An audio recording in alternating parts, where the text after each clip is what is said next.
Hello అండి, welcome back to my channel. ఇవాళ happy Raj అనే తమిళ్ డబ్డ్ మూవీ రివ్యూ చూద్దామండి. హ్యాపీ రాజ్ అనే టైటిల్ ఎందుకు పెట్టారు అంటే ఇందులో హీరో పేరు ఆనందరాజ్. ఆనందరాజ్ని ఇంగ్లీష్లోకి హ్యాపీ రాజ్ అని చేంజ్ చేశారండి. కథ వచ్చేసి హీరో ఒక పల్లెటూరులో పుట్టి పెరిగిన అతను, సింపుల్ రూటెడ్ విలేజ్ బ్యాక్గ్రౌండ్ నుంచి వచ్చిన అతను. బట్ తనకెందుకో ఆ విలేజ్ కానీ, తన పేరెంట్స్ కానీ, తన రిలేటివ్స్ కానీ, ఆ కల్చర్ కానీ తనకెందుకో సరిగ్గా నచ్చదండి. తనకి ఇంకేదో కావాలనిపిస్తుంది. అందుకే తను సిటీకి మూవ్ అయిపోతాడండి. సిటీలో తన సాఫ్ట్వేర్ కంపెనీలో జాబ్లో జాయిన్ అవుతాడు. ఆ జాబ్లో జాయిన్ అయిన తర్వాత తన లైఫ్ ఎలా మారింది, అక్కడ తనకి పరిచయమైన వ్యక్తులు తన లైఫ్ని ఏ విధంగా ఇంపాక్ట్ చేశారనేది ఫస్ట్ హాఫ్లో చూస్తామండి.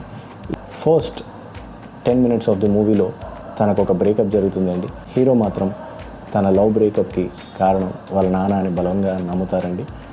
అందుకే తనకి తన పేరెంట్స్ అంటే కూడా కాస్త నచ్చదండి.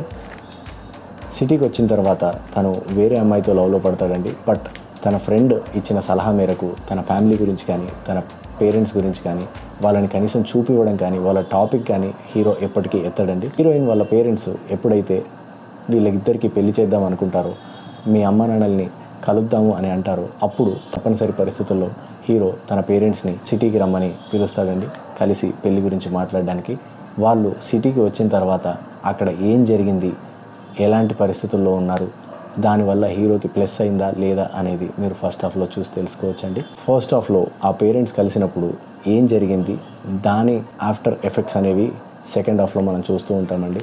ఫస్ట్ హాఫ్ అన్నా కాస్త స్పీడ్గా ప్రోగ్రెస్ అయినట్టు అనిపించిందండి. బట్ సెకండ్ హాఫ్ చాలా ఫ్లాట్గా, చాలా డల్గా అనిపించిందండి. ఇన్ఫ్యాక్ట్ ఈ మూవీలో నాకు సెకండ్ హాఫ్ చాలా బోరింగ్గా అనిపించిందండి. ఆ కామెడీ కూడా నేను పెద్దగా ఎంజాయ్ చేయలేదండి. మూవీ స్టోరీ లైన్ చిన్నది, బాగానే ఉంది. బట్ ఎక్కడో యాక్టింగ్లో, పర్ఫార్మెన్సెస్లో అంత కన్విన్సింగ్గా నాకు అనిపించలేదండి. Sorry, I really felt bored. G V Prakash గారి యాక్టింగ్ రెగ్యులర్గానే అనిపించిందండి. తన పాస్ట్ మూవీస్లో కూడా same expressions, same kind of acting నేను చూశాను. నథింగ్ డిఫరెంట్ అండి. హీరోయిన్ గారు చక్కగా చేశారండి. అండ్ ఇది అబ్బాస్ గారికి కంబ్యాక్ ఫిల్మ్ అండి.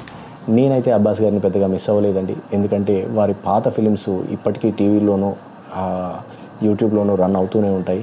సో అక్కడ నేను వారిని చూస్తూనే ఉన్నాను కాబట్టి వారు ఫిల్మ్స్ నుంచి పెద్దగా గ్యాప్ తీసుకున్నట్టు నాకైతే అనిపించలేదండి. వయసు పెరిగింది కాబట్టి పెద్ద పాత్రలు తీసుకున్నారు. బట్ వారు మాత్రం అదే చార్మింగ్ బాయ్ లాగే కనిపిస్తున్నారండి ఇప్పటికీ కూడా. ఈ మూవీలో stand out character and stand out performance అనేది హీరో ఫాదర్ క్యారెక్టర్ ఇచ్చారండి. ఆయనకి ఈ మధ్య ఇలాంటి పర్ఫార్మెన్స్ ఓరియంటెడ్ క్యారెక్టర్స్ చాలానే వస్తున్నాయి. ఈ మూవీలో కూడా వారిదే డామినేషను. ఈ మూవీలో 2 టేక్అవేస్ అండి. ఆ 2 నాకు చాలా బాగా నచ్చాయి. ఒకటి, do not judge people by their colour and money. Second వచ్చేసి, love where you have come from and love your parents no matter what. ఇది సెకండ్ పాయింట్ అండి. సో ఈ 2 టేక్అవేస్ నేను ఈ మూవీ నుంచి పాజిటివ్గా తీసుకుంటున్నానండి. మీ ఎదుగుదలకి కారణమైన తల్లిదండ్రులని ఎప్పటికీ మర్చిపోకూడదు. మీరు ఏ ఊరు నుంచి వచ్చారో ఆ ఊరి గురించి మీరు చిన్నగా ఎప్పుడు అనుకోకూడదండి.